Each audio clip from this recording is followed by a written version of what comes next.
Le sujet qu'on a abordé aujourd'hui, donc, c'est essayer de faire d'abord un panorama de la famille, donc à travers la Bible. Alors, je dirais tout à l'heure, Régis faisait allusion aux 3000 pages que Père Carré a résumé en 20 pages. La Bible, c'est 2000 pages et plus, à résumer aussi en quelques phrases, donc pendant 1 heure.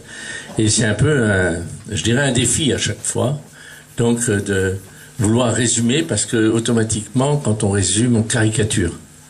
Donc il faudra apporter toutes les nuances ensuite nécessaires, mais cela implique aussi que chacun et chacune, évidemment, aille retourner au texte eux-mêmes pour essayer de comprendre ce qui est entre les lignes ou entre les mots dans ce que je vais dire. Alors vous n'êtes pas sans savoir que d'abord, la Bible commence par une histoire de famille.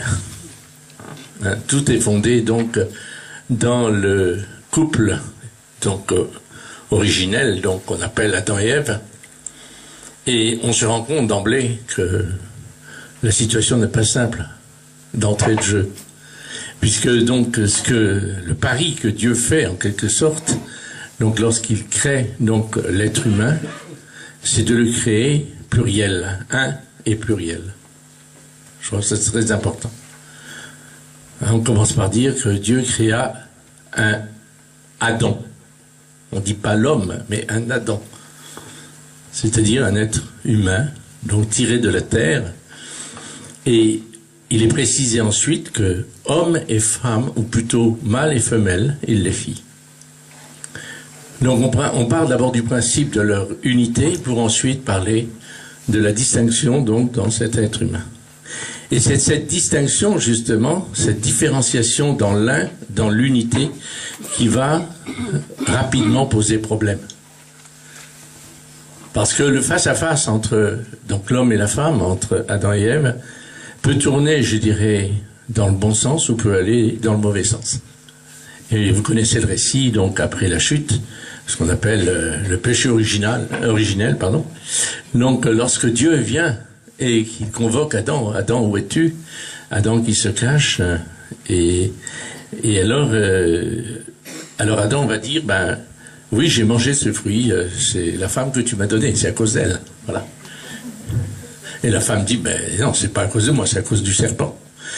Et lui, le serpent, il n'arrive plus rien à dire, donc il prend tout sur la tête. C'est le cas de le dire, voilà.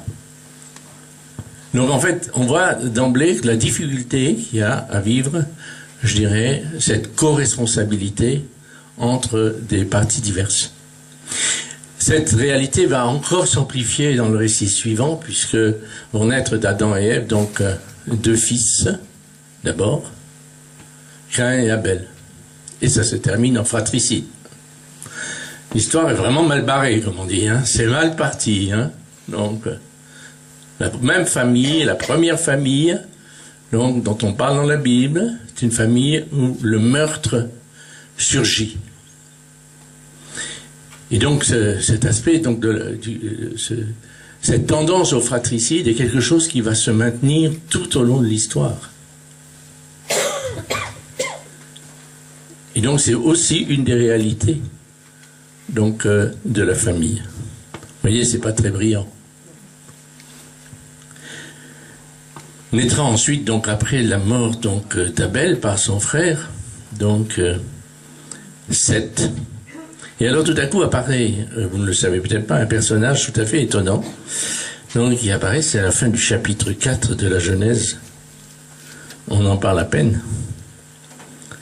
On dit donc que de Seth, on donne sa descendance, et on dit que Seth donc mit un fils qui lui donna le nom d'Énoch. Énoch, ça veut dire l'homme aussi. C'est un autre mot pour dire l'homme en hébreu. Et alors on commença, dit le texte, à invoquer le nom du Seigneur.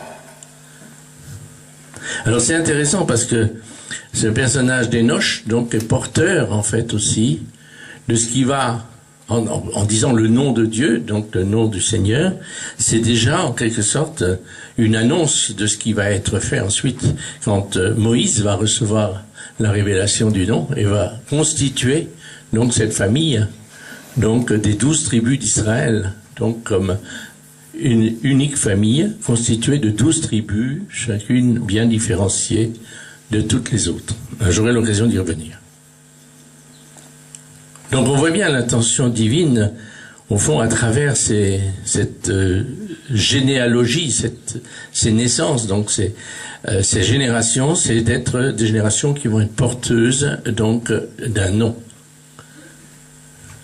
le nom divin. Vous connaissez ensuite évidemment le personnage de Noé, mais Noé n'était pas seul, vous le savez, donc il avait avec lui donc son épouse et ses 3 fils au moment du déluge. Dieu va leur donner l'ordre d'ailleurs de monter ensemble dans l'arche.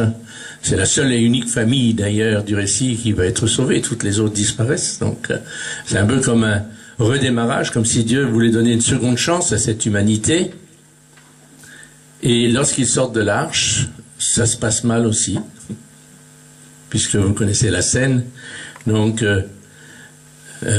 Noé avait planté une vigne, et puis a bu du produit de sa vigne. On est dans un pays d'île, vous savez ce que ça veut dire. Voilà, et il se retrouve ivre et nu dans sa tente. Et c'est là que donc un de ses 3 fils, Cam, lui, ça veut dire celui qui a le sang chaud, donc entre dans la tente, voit la nudité de son père, et au lieu donc de garder ça pour ça et de couvrir la nudité de son père, va le rapporter au frère, en fait, sans doute avec un petit peu de mépris pour le père. Donc là, on a encore un autre aspect de la famille, c'est cette difficulté aussi donc dans les générations. Là, on a parlé de fratricide, maintenant c'est le problème donc de la relation au père. Et cette relation au père ne fonctionnant pas, donc Cam et tous ses descendants vont être considérés comme maudits. Et en particulier Canaan, Mitzraïm, Cush, enfin bon, tous les peuples en fait du sud, tous les peuples chauds, je dirais donc, sont les peuples maudits. Donc là, il y a un problème donc qui apparaît donc dans cette famille, donc entre les fils et les pères, et donc c'est les 2 autres fils qui vont hériter donc de Noé, Japheth et Sem. Voilà, et c'est de Sem que viendra ensuite donc Abraham. Alors on en vient à Abraham. Bon, alors c'est une figure centrale évidemment dans la Bible. Mais là aussi c'est intéressant, on introduit une autre affaire dans cette histoire d'Abraham et de Sarah. Il ne faut jamais les dissocier l'un de l'autre. C'est le problème de la stérilité. C'est un couple lâché, stérile, en plus invité par Dieu donc à quitter son pays, la maison de son père, enfin ainsi de suite, donc ses habitudes, son monde, pour aller vers une terre qui lui indiquera, et en fait la terre de Canaan, c'est-à-dire la terre d'un fils maudit, pour en faire une terre de bénédiction. Mais comment faire de cette terre une bénédiction si on n'a pas de descendants à qui justement remettre cette terre? Comme dit Abraham, c'est bien gentil, tu me dis que tu me donnes cette terre, mais à qui va en hériter?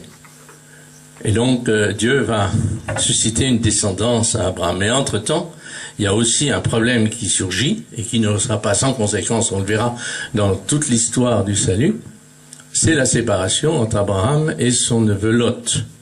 Donc pour des questions de terre justement, voilà. Bon, on connaît ça dans l'histoire de famille, et surtout les familles paysannes. Souvent, le problème de l'héritage de la terre suscite bien des conflits, bien des difficultés. Voilà. Et donc, ils vont se séparer, mais Lot n'a pas fait forcément le meilleur choix. Donc, quand Abraham lui propose d'aller vers le nord ou d'aller vers le sud, il lui a pas proposé d'aller vers l'est ou vers l'ouest. C'est-à-dire, il lui a proposé de rester dans la montagne, c'est-à-dire donc dans ce lieu où Dieu donne sa bénédiction sous la forme de la pluie.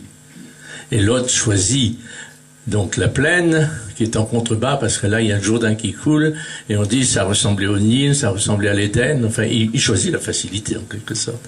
Et ça se retournera contre lui, puisque ça se termine avec cette affaire épouvantable de Sodome et de Gomorrhe. Et on verra encore les conséquences de cette affaire-là d'ailleurs. Donc, difficulté de gérer un bien, c'est ça qu'on veut nous dire aussi à travers donc cette dispute entre les bergers de Lot et les bergers de Abraham. Cette dispute va permettre toutefois donc à l'histoire d'avancer, donc il va y avoir les promesses, puisque On aurait pu penser que si Abraham et Sarah sont partis avec leur neveu Lot, c'était peut-être aussi avec l'intention de remettre l'héritage au neveu. Mais comme ils sont séparés, maintenant il faut remettre les choses en route. Et alors c'est la fameuse histoire donc d'une mère porteuse. Il y a une histoire de mère porteuse d'emblée dans la Bible. Puisque Sarah, voyant qu'elle ne peut pas avoir de descendant, on va dire à Abraham, eh ben écoute, prends ma servante, hein, bon, et puis donne-moi une descendance à travers elle. Et donc, Agar va servir de mère porteuse pour Sarah. Mais à peine donc Agar se retrouve enceinte, vous connaissez l'histoire, elle commence à mépriser sa maîtresse, qui elle est restée stérile, et alors Sarah va le prendre évidemment très très mal, elle va finir par la chasser, et puis Dieu va demander à Agar de revenir avec davantage d'humilité vers sa maîtresse, et elle va mettre au monde un fils, Ismaël, qui au départ est adopté par Sarah, n'oublions pas. Et puis, Dieu avait un autre plan. C'est pas l'histoire de la mère porteuse, tu ne peux pas rien résoudre. Il fallait vraiment une descendance à Abraham et à Sarah. Et donc, il va donc annoncer donc la naissance d'Isaac, ce qui veut dire tu riras bien. Hein, qui rira le dernier. Voilà. Et donc, elle met au monde donc ce fils, Isaac. Mais voilà que lorsque l'enfant commence à grandir, il se trouve donc confronté avec Ismaël, qui est plus fort que lui et qui aussi est plus grand que lui.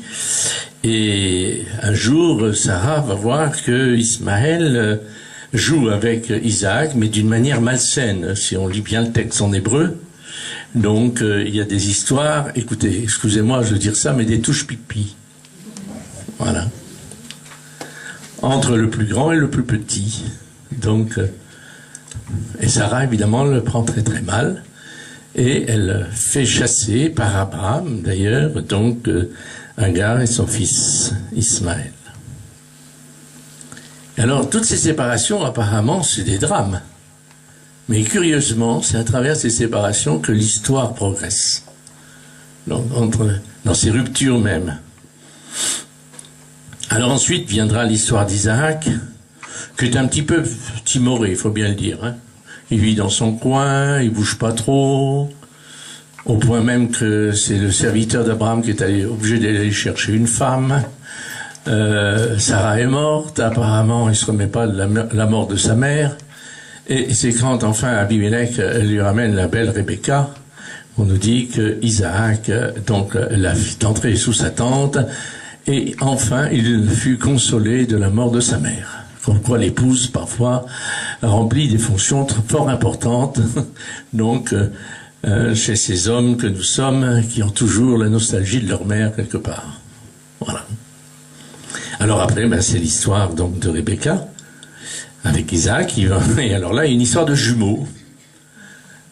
Et ça commence mal, puisque ça commence dès le sein de leur mère, dès le sein de Rebecca, les jumeaux se disputent, hein, et se tapent dessus. Voilà. C'est la guerre déclarée, donc. Et au moment de la naissance, c'est le plus fort qui va sortir le premier, donc Ésaü. Et Jacob sortira ensuite en lui tenant le talon, d'où son nom, Yaakov. Donc, tu le tiendras par le talon. Voilà.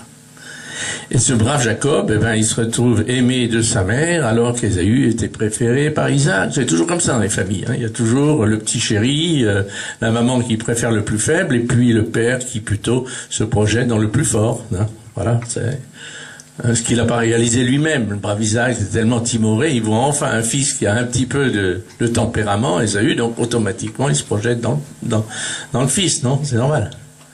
Et la mère voit aussi que le Jacob, il faudrait peut-être un petit peu le secouer, le faire avancer, quoi, un petit peu. Donc, hein, il faut quand même qu'il s'impose.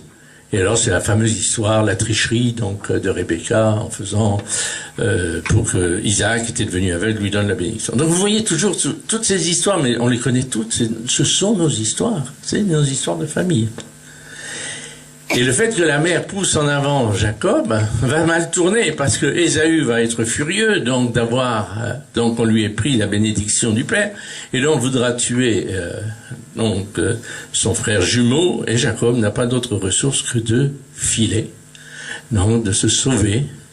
Hein, et il va passer 20 ans en dehors donc de la terre de Canaan, chez un beau-père qui va d'ailleurs l'exploiter d'une belle manière, d'abord pour une histoire de mariage, parce qu'il est tombé amoureux fou de Rachel, et évidemment le père dit non, non, non, non, la règle c'est que l'aîné doit épouser d'abord avant la cadette, et donc il met Léa dans son lit, hein, au lieu de mettre Rachel qu'il avait demandé en mariage. Alors quand Jacob se réveille le lendemain matin, qu'il se rend compte que c'est Léa qu'il avait dans son lit, évidemment il n'est pas très content, mais son beau-père dit ne t'inquiète pas, tu auras Rachel, mais il faudra que tu travailles encore 7 ans de plus, c'est-à-dire donc 14 ans au total, 7 ans pour Léa, 7 ans pour Rachel, et puis comme après il veut plus le lâcher, il faudra que Jacob invente tout un système donc pour donc s'enrichir aux dépens de son beau-père et finir par prendre son autonomie.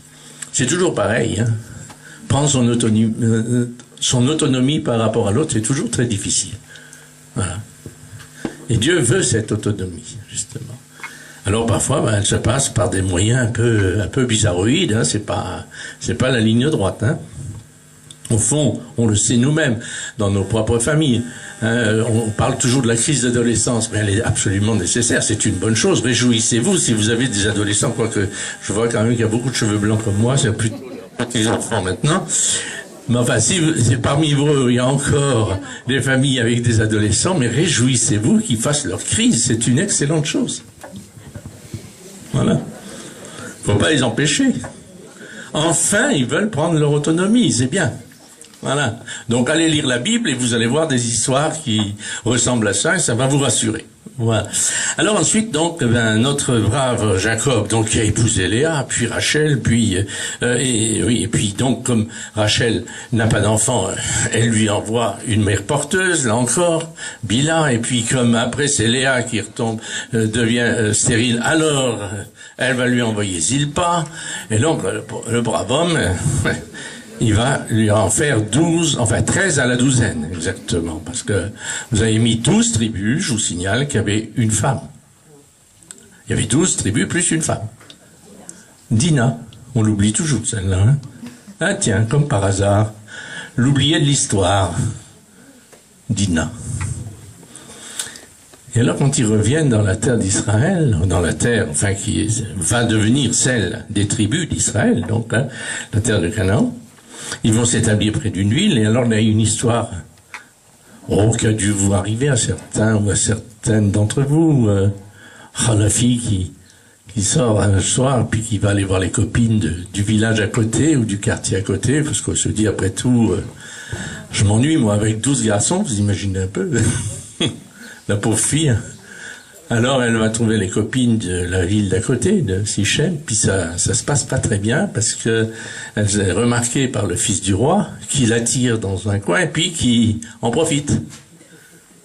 Une sorte de viol, plus ou moins. Mais il tombe amoureux de cette fille. Alors ils vont se trouver le père donc de Dina, donc Jacob va se retrouver avec le père de Sichem.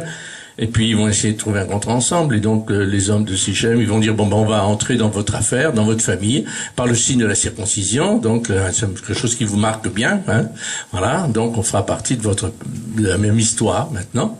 Et puis voilà que 2 des fils, où ils sont, où est Lévi ici?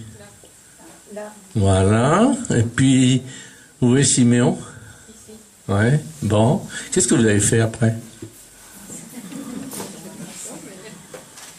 Vous avez profité de ce que les pauvres hommes de Sichem étaient tous dans les douleurs là, de leur circoncision pour aller tous les zigouiller. Vous les tous tués. Vous n'avez même pas respecté le contrat des pères. Alors Jacob dit, vous m'avez rendu odieux. Et donc, je vais devoir partir. Je vous signale d'ailleurs que les 2 tribus en question, l'une n'aura pas de terre, la tribu de Lévi, et elle devra verser le sang des animaux en réparation du sang versé. Injustement. Et puis la tribu de Siméon, elle sera mangée par la tribu de Juda. Elle n'aura pas de territoire propre, elle sera intégrée à la tribu de Juda. C'est des petits détails de la Bible, mais enfin ça nous dit beaucoup de choses. Voilà. Et puis l'affaire continue, et puis voilà que Rachel va mettre au monde un dernier fils, Qui s'appelle Benjamin. Et le Benjamin, il tue sa mère en naissant. Bon, ça commence mal, là encore. Hein. Et alors, elle est tellement mal qu'elle dit, tu t'appelleras fils de mon malheur. Et alors, Jacob, apprenant ça, il va lui donner un autre nom. Il va dire, fils de ma main droite, ce qui veut dire le fils de ma bénédiction. Mais le petit Benjamin, entre question, ça va rester la plus petite tribu de toutes les tribus, et il aura le plus petit territoire. Et pourtant, c'est de cette tribu que viendra le début, je dirais, de la période royale avec Samuel, qui était de la tribu de Benjamin, avec Saül, qui était de la tribu de Benjamin, et puis la petite enclave de Jérusalem, qui était un territoire jébuséen, qui normalement devait appartenir aux Benjaminites, va devenir le lieu du temple. Donc le plus petit, qui n'est pas le plus beau non plus. Hein. Il y a une histoire épouvantable dans l'histoire des Juges, je ne sais pas si vous avez jamais lu, où un jour il y avait un prêtre de la tribu d'Éphraïm, donc au nord de Benjamin, un des fils de Joseph, qui avait une femme, une concubine, qui était elle de Bethléem, c'est la tribu de Juda. Et puis cette concubine, un jour, elle en a ras la casquette, il y a dû y avoir une dispute entre eux, bon ça arrive, je retourne chez mon père, elle retourne à Bethléem. Et l'autre, quand il se retrouve tout seul, au bout de quelques temps, la vaisselle n'est pas faite, les chaussettes ne sont plus lavées, enfin vous voyez un peu le truc, il se dit je peux pas continuer comme ça, donc je vais essayer de la récupérer, donc il retourne, il va à Bethléem, il va trouver le beau-père, il passe 3 jours avec eux, et donc puis il finit par emporter le morceau, il repart enfin avec sa concubine, puis il passe près de Jérusalem, mais comme Jérusalem est une ville encore d'incirconcis, on n'y descend pas, on continue un peu plus loin, puis on va se retrouver dans le petit village qui est un peu au nord, qui s'appelle Gibéa, qui va d'ailleurs être la capitale du premier royaume, celui de Saül. Et puis, il n'y a personne pour les accueillir, parce qu'ils ne sont pas du pays. Ah tiens, un Rome de passage. Oh là là. Alors il est là sur la place en se demandant ce qu'il va faire, passer la nuit avec sa femme sur la place, c'est quand même pas très très sûr. Et voilà qu'un autre bonhomme qui arrive dans la ville, qui lui était de leur même tribu, les voit, leur dit venez chez moi, il les embarque. Et puis dans la nuit, tous les hommes de Benjamin arrivent, viennent frapper à la porte en disant livre-nous les gens que tu as hébergés. Alors je dis non, je vais vous donner ma femme ou mes filles, faites ce que vous voulez avec elles. Non, on veut les gens. Alors le prêtre en question, c'est un prêtre, hein, je vous signale, d'Éphraïm, il dit, il prend sa femme et il dit, prenez-la. Et il donne sa femme aux hommes qui la violent. Tant et si bien que le lendemain matin, il est allé se recoucher, il a bien dormi, entre parenthèses, et quand le lendemain matin il ouvre la porte, il voit sa femme couchée morte plutôt sur le seuil de la porte, il l'embarque sur son âne, il rentre chez lui, il la coupe en 12 morceaux, et il envoie un morceau à chaque tribu. Alors regardez ce qu'ont fait ces Benjaminites. Ah oui, c'est des histoires de famille.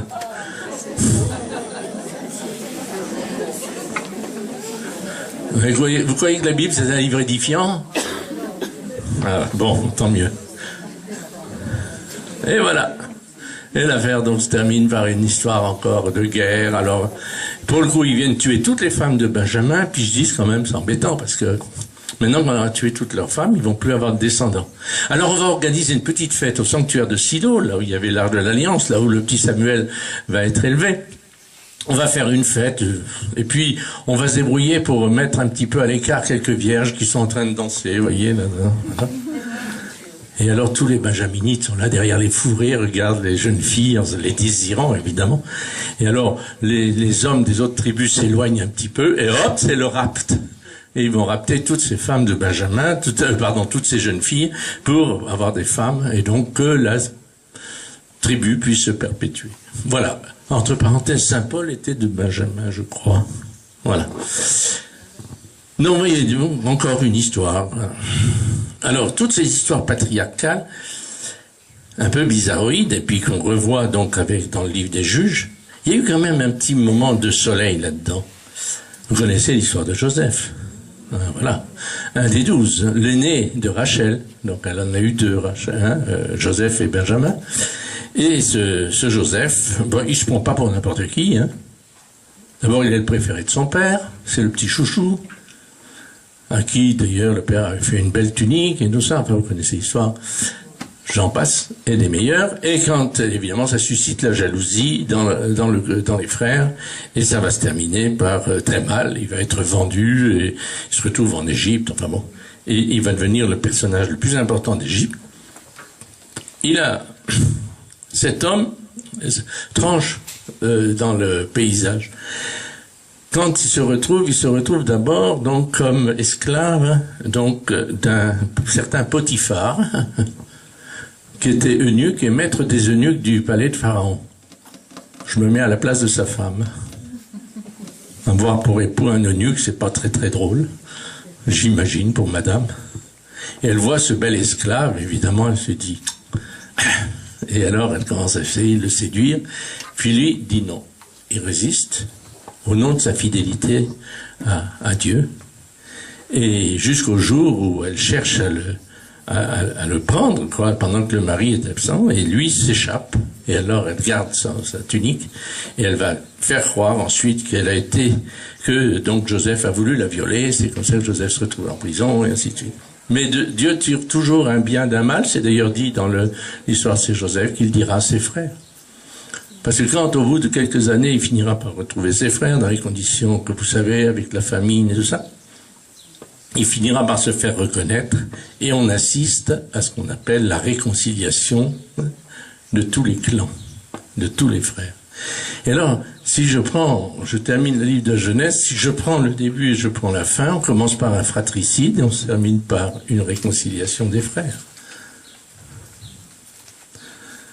Et donc, on peut espérer qu'à travers toutes les méandres de nos histoires familiales et ainsi de suite, on peut peut-être espérer toujours en cette réconciliation, donc.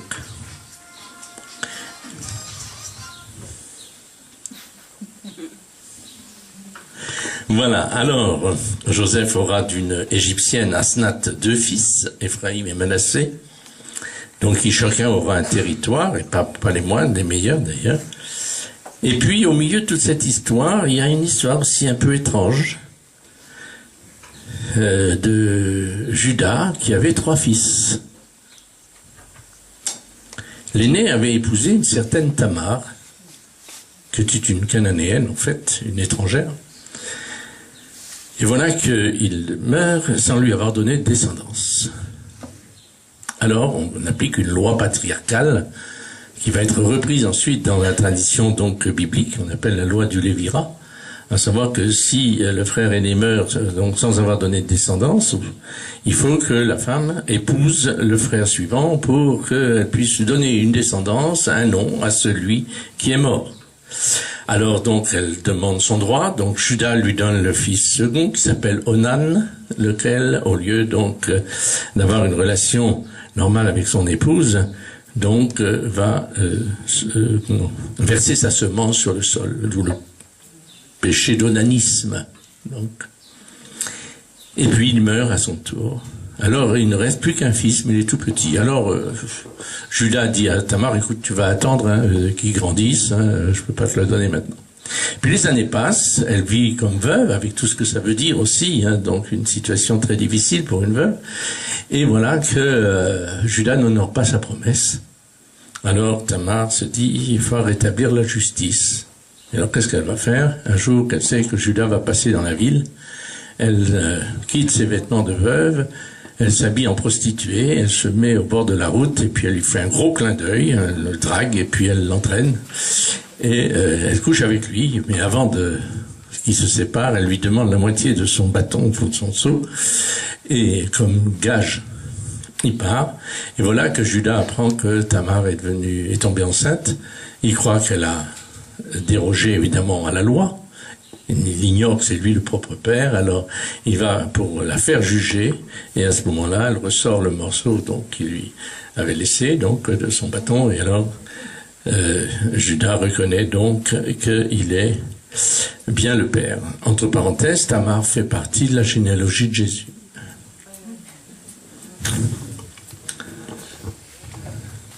Drôle d'histoire.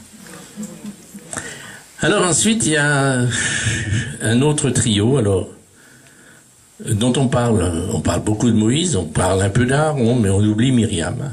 Voilà. 3 personnages importants, donc, dans le livre de l'Exode et dans le livre des Nombres. Donc, ces 3 personnages, donc, qui sont les personnages, donc, Moïse, on le sait, donc, celui que Dieu a appelé, donc, pour pouvoir faire sortir son peuple d'Égypte, et ainsi de suite. Aaron, le grand prêtre, et Myriam, alors, quelle fonction elle a dans le trio? Elle est quoi? Elle est prophétesse. La première la première personne dont on dit qu'elle est prophète, c'est une femme dans la Bible. Je vous signale, et c'est Myriam. Voilà. Et donc c'est la trilogie, et c'est très important parce que chacun a rempli une fonction. Moïse remplit la fonction, je dirais, de direction. Aaron, donc celle du culte, et Myriam, celle de porteuse et rapporteuse de la parole de Dieu, si vous voulez. Donc ils ont chacun une fonction fort importante. Alors ça c'est important parce que là on voit bien encore une famille, 3 éléments, 3 profils, donc qui sont très différenciés mais en même temps indispensables les uns aux autres. C'est tellement vrai que lorsque Myriam mourra, il y a un problème qui se pose. On dit que le rocher qui donnait de l'eau depuis leur sortie d'Égypte, depuis Réphidim, avait cessé de donner de l'eau. Alors le commentaire rabbinique, souvent me référer à ça, dit l'eau c'est le signe de la vie, c'est le signe de la parole de Dieu, de la présence de Dieu au milieu de son peuple, hein, c'est le rocher qui se déplaçait avec le peuple, et voilà que le rocher cesse de donner de l'eau parce que Myriam est morte. C'est-à-dire la parole prophétique, donc, n'est plus exprimée. Et à ce moment-là, Dieu va demander à Moïse et à Aaron, donc, de venir devant le rocher, munis de quoi? Non. Vous tombez dans le piège. Le rameau, c'est-à-dire le rameau d'Aaron, celui qui avait fleuri, le rameau sacerdotal. Et donc, ensemble, tous les deux doivent parler au rocher pour qu'il donne l'eau. C'est-à-dire, à partir, donc, puisqu'il n'y a plus cet équilibre, hein, une table, elle ne tient que s'il y a 3 pieds, s'il y en a un manque un, ça ne tient plus. Donc, il faut redonner, donc, une présence à la parole prophétique, et donc, ça va être le rôle de Moïse et d'Aaron associé, de ressusciter, donc, cette présence, donc, cette eau, par la parole. Et ce qu'il va faire, Moïse, c'est de frapper le rocher. Il aurait pu le frapper qu'une seule fois, il aurait de toute manière fait une erreur. C'est-à-dire qu'en fait, s'est mis à la place de Dieu. Aux yeux du peuple, il a pu laisser penser que c'était par son propre pouvoir, donc, que l'eau jaillissait du rocher. Alors que l'eau vient de Dieu, c'est-à-dire c'est le don de Dieu. Donc, c'est le péché de cléricalisme, et il y a bien des laïcs, n'est-ce pas, Régis, qui font souvent ce péché, n'est-ce pas? Donc, se mettre à la place de Dieu, faire écran. Donc je passe, mais enfin on voit donc, vous voyez, donc là encore l'harmonie des 3 est indispensable, ces 3 fonctions, donc, et je dirais toute famille aussi, on doit pouvoir retrouver, je dirais, ce registre trinitaire, si vous voulez. Donc 3 fonctions bien distinguées, donc celui qui a la charge en quelque sorte de la direction, l'autre qui a la charge, je dirais, de l'ambiance, c'est-à-dire le culte, et la 3e qui est là pour rappeler la parole, donc, et la présence divine. Alors, autre famille moins connue, je vais passer assez rapidement, il ne faut pas que je regarde l'heure quand même. Vous avez dans le livre, donc, des juges, là encore une histoire d'hommes et de femmes, Manoah et sa femme, dont va naître le juge Samson. Alors vous connaissez l'histoire, donc, hein, un jour, donc, la femme de Manoah, donc, est dans un champ et elle voit un homme, ou un personnage, l'envoyé de Dieu qui lui apparaît, et qui lui dit qu'elle va avoir un fils.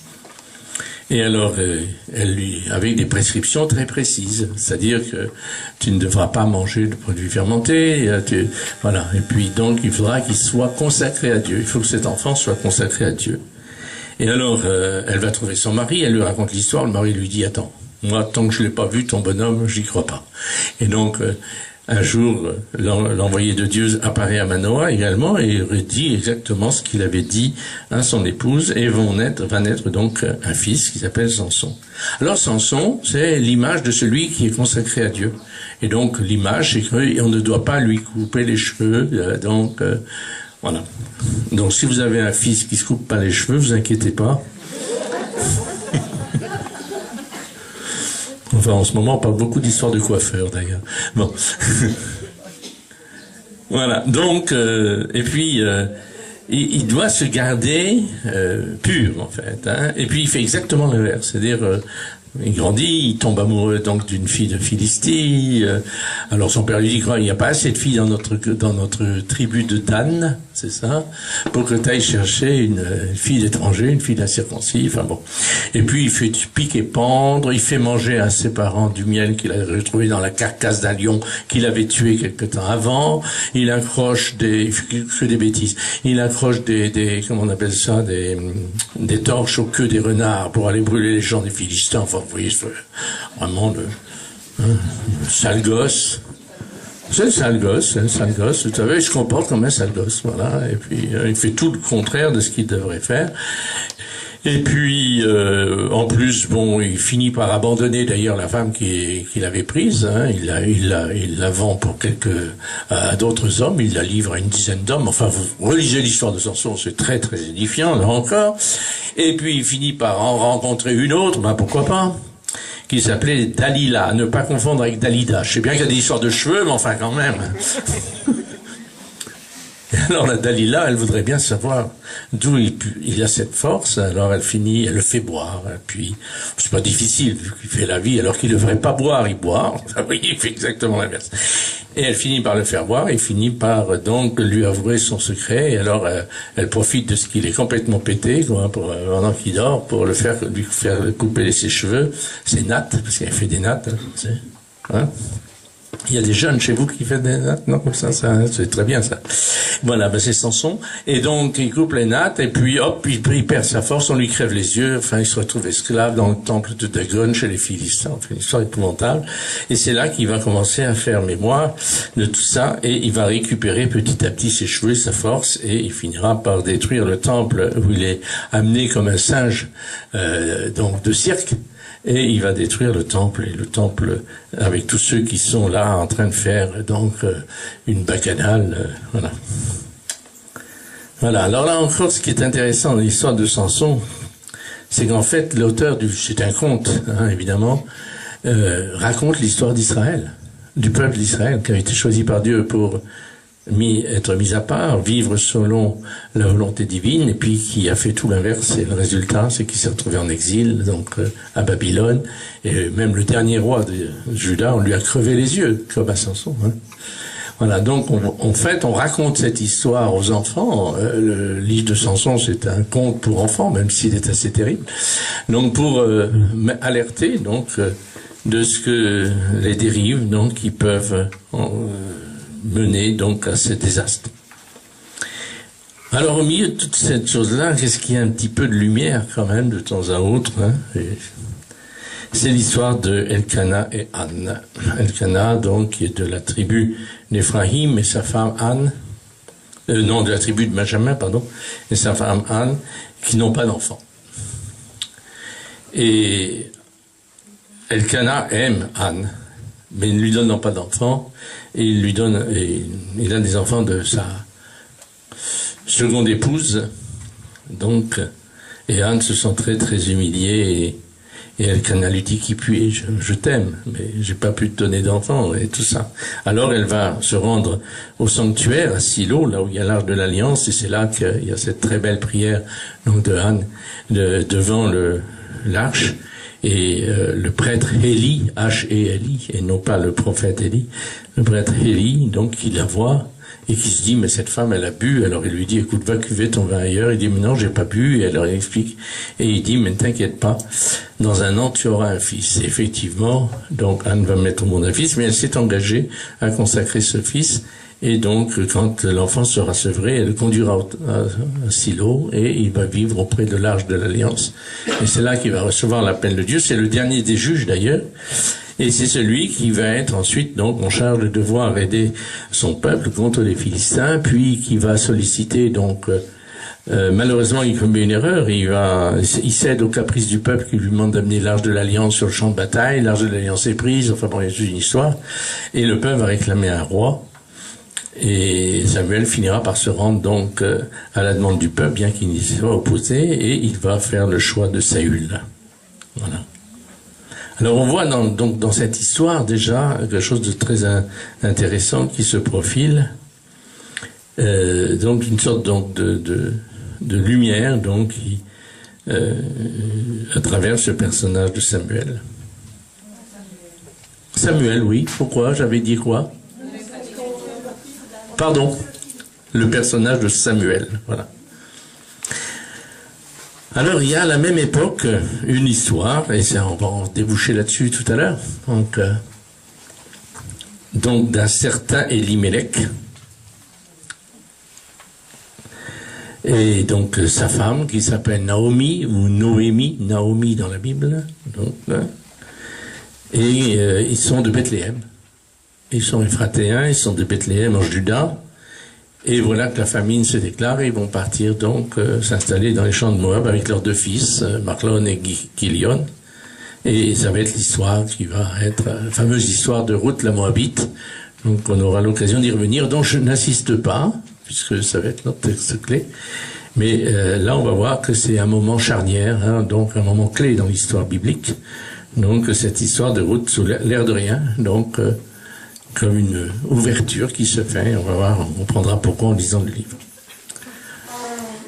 Mais à peine les choses commencent à se remettre en place que les choses se dégradent en même temps. Enfin, je veux dire, c'est pour ça que l'histoire du prêtre, donc qui livre sa femme ou sa concubine au genre de Benjamin, c'est le dernier chapitre donc du livre des Juges. Et vous savez ce qu'on dit à la fin du livre des Juges? On dit en ce temps-là il n'y avait pas de roi et chacun faisait ce qu'il voulait. Voilà. Donc c'était la pagaille complète. Alors, à partir donc de Ruth la Moabite, il va y avoir donc la descendance et il y aura le personnage de David. Alors David est un personnage intéressant, on va pas faire le parcours de David parce qu'on y serait là encore demain matin. Mais David c'est le personnage contrasté par excellence. Bon, c'est d'abord le fils d'une famille, c'est le dernier, le plus petit dernier. Or, c'est celui-là que Dieu choisit, justement, pour remplacer Saül, qui a déplu à Dieu. Et David va donc ensuite être amené à battre Goliath, donc et tout ça. Puis, le roi Saül va lui donner pour femme sa fille Milka. Donc, ça sera la première de toute une série. Je vous signale que David a eu, je crois, entre 10 et 15 épouses. Mais c'est rien, parce que son fils Salomon en aura 1000. Voilà. Ben oui, le chef, c'est normal. Hein, vous savez, un poulailler, un coq, et une centaine de poules, au moins.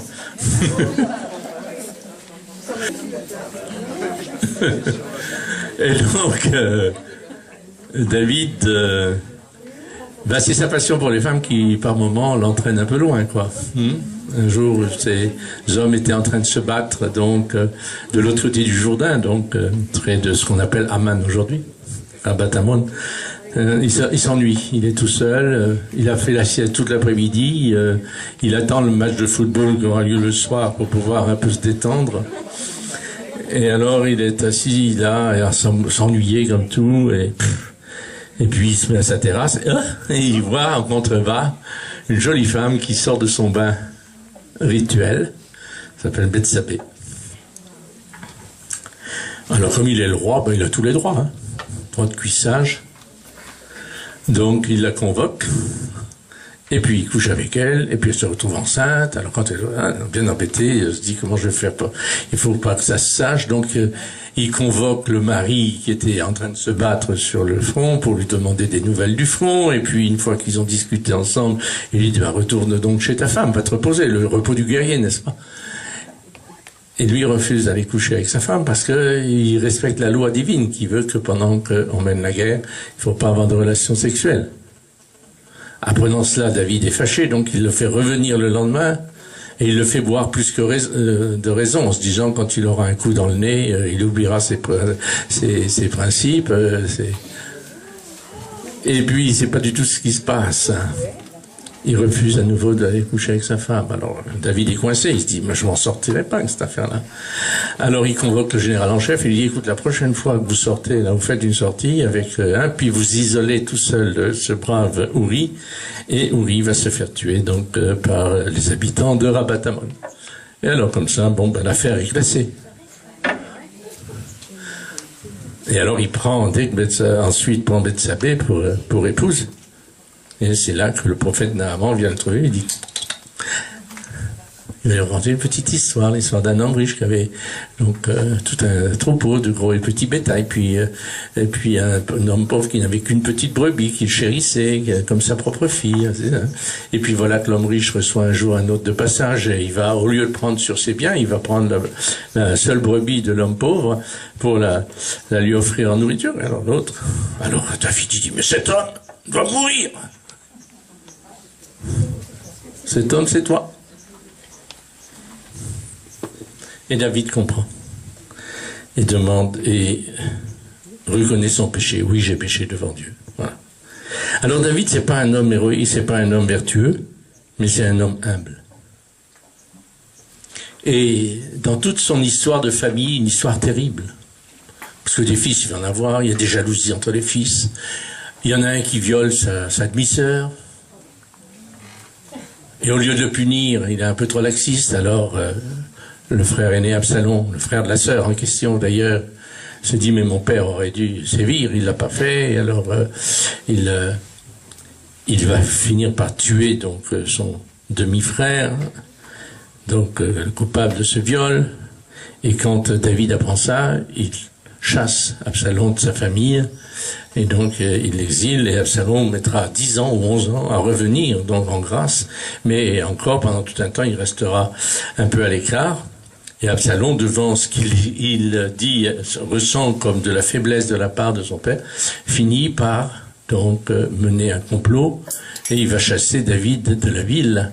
Et pour marquer, je parlais des poules et des coqs, pour parler qu'il est bien devenu le chef, le roi, il prend toutes les concubines, c'est les femmes de son père, et à la vue de tout le peuple, il couche avec elles sur la terrasse du palais. C'est la Bible.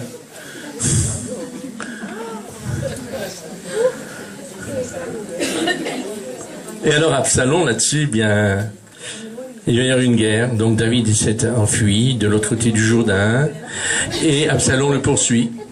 Et David donne l'ordre à ses hommes donc de battre l'armée d'Absalom, mais de ne pas tuer Absalom. Et l'ordre ne sera pas respecté. Et vous connaissez la scène donc de David apprenant que Absalom est mort. Il dira Absalom mon fils, Absalom mon fils. On voit, c'est ça qui est très intéressant, c'est le personnage de David, c'est un personnage donc très ambigu, très problématique, mais toujours qui garde cette ligne donc d'humilité.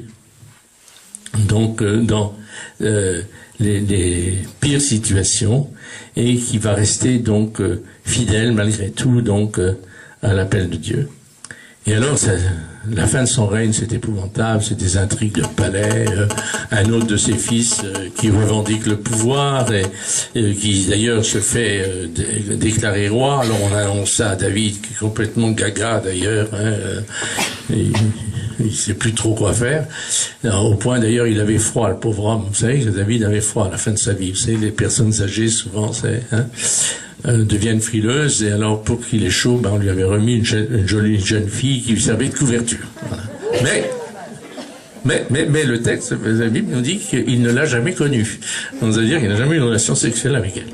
Bon, toujours est-il que ce brave David, donc complètement, donc va sa femme, son épouse Bethsabée, donc va mettre en avant donc Salomon, et c'est comme ça que Salomon va devenir roi.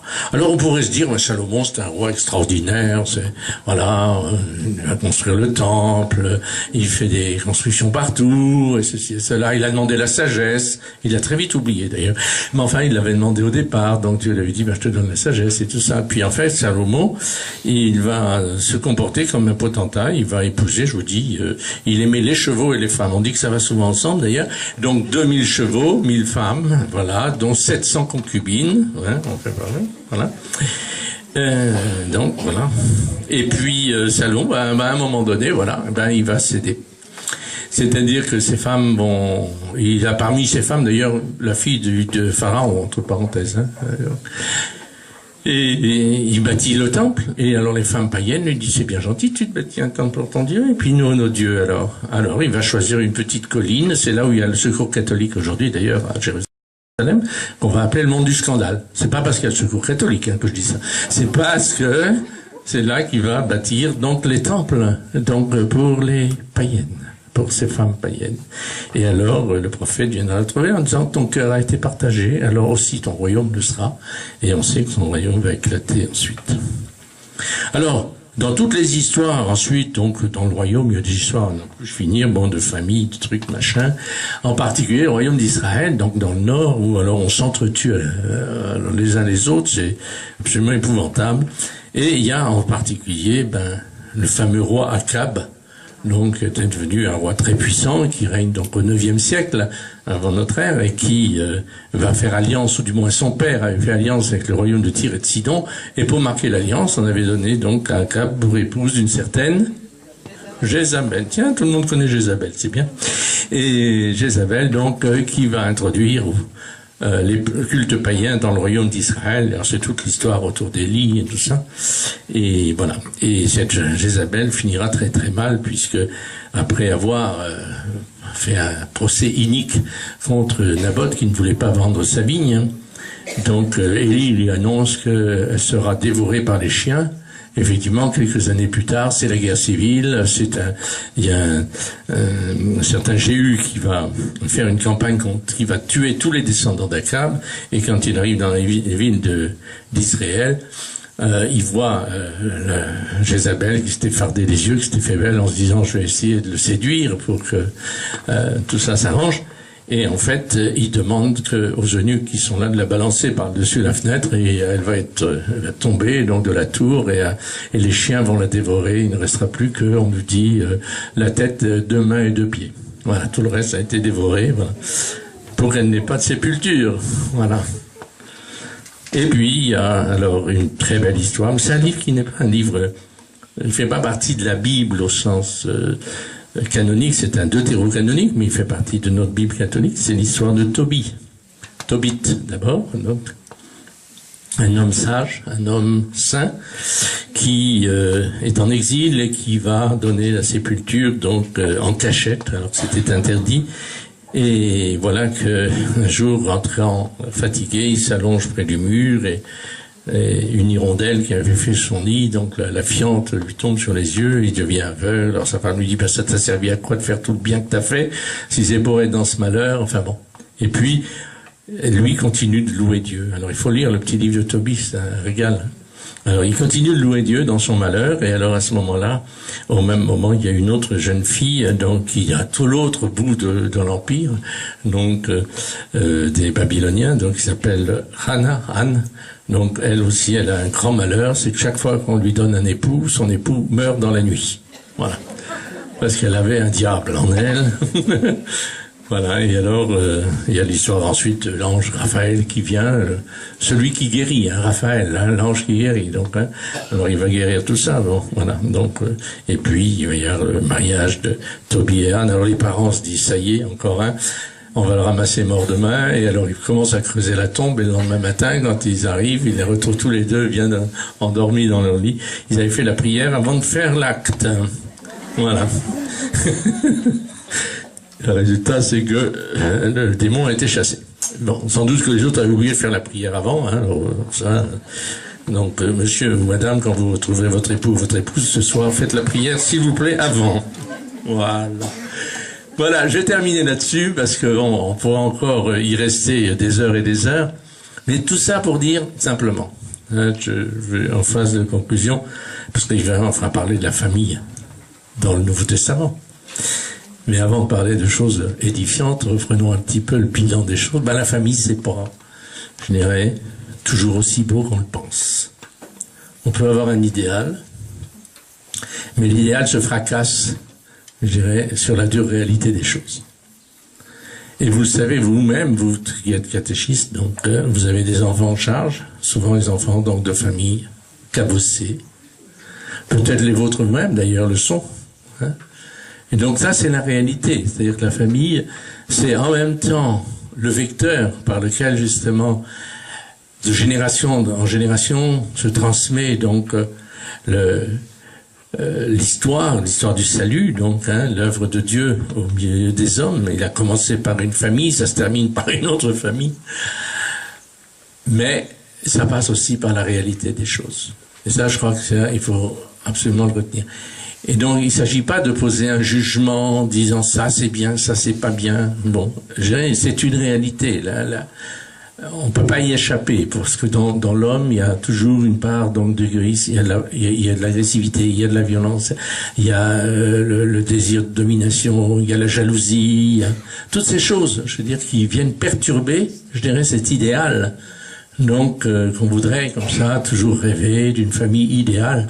Quel est celui ou celle d'entre vous qui n'a pas rêvé, je dirais, à une famille idéale? Hein?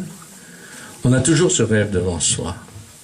Mais on oublie une chose, et c'est cela que la Bible veut nous enseigner, c'est que la famille, elle n'est pas d'abord l'œuvre des hommes, elle est l'œuvre de Dieu. Et que précisément le grand défi, au fond, et le grand pari que fait Dieu dès le départ, c'est, je l'ai dit, faire donc à partir de quelque chose qui est conçu dans son unité première, il n'y a pas de véritable unité s'il n'y a pas de véritable altérité. À l'intérieur même de cette unité, s'il n'y a pas la diversité dans cette unité. On a parlé des 12 tribus d'Israël, vous êtes sur les tables des 12 tribus d'Israël. Si vous vous regardez les uns les autres, chacun a son trait de caractère propre, a son trait physique propre. Il n'est pas assimilable à l'autre. C'est pour ça d'ailleurs que quand Dieu demande au peuple d'Israël de bâtir son autel, il lui demande de le bâtir avec 12 pierres non taillées de main d'homme.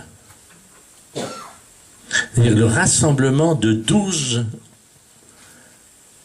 pierres différentes les unes des autres. Il ne s'agit pas de les ajuster, il ne s'agit pas de couper des angles, d'aménager ça pour que ça colle ensemble.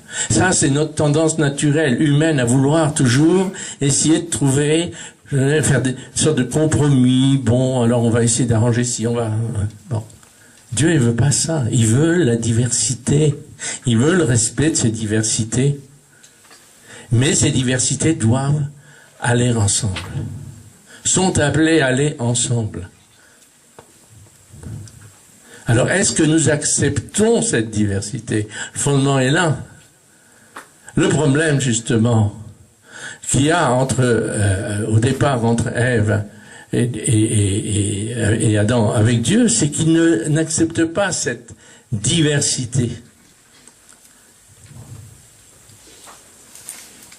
Et donc chacun va vouloir dominer sur l'autre, va vouloir l'emporter sur l'autre.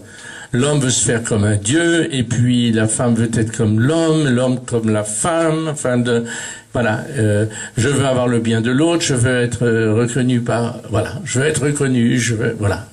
Au lieu de reconnaître l'autre dans ce qu'il a de particulier, d'unique, et qui fait que c'est ce vis-à-vis, dans ce regard mutuel, que chacun va pouvoir trouver sa véritable place et sa véritable identité. Voilà. Et donc, l'Évangile va nous apprendre cela, c'est-à-dire il va repartir de cette réalité, donc, de la famille, c'est donc avec Joseph, Marie, l'enfant, mais aussi Jésus va bâtir la famille, et une famille nouvelle, non pas fondée sur les liens du sang, mais sur l'écoute de la parole de Dieu et sa mise en pratique. Qui sont ma mère? Qui sont mes frères? Qui sont mes sœurs? Ce sont ceux qui écoutent la parole de Dieu et la mettent en pratique. Et je pense que cette harmonie, je dirais, dans la diversité, ne peut être qu'un don. Quelque chose qui est donné par Dieu. Et donc, mais pour que cela soit donné par Dieu, encore faut-il que chacune des parties, je dirais, c'est tout, donc, se mette à l'écoute de la parole de Dieu et la mette en pratique.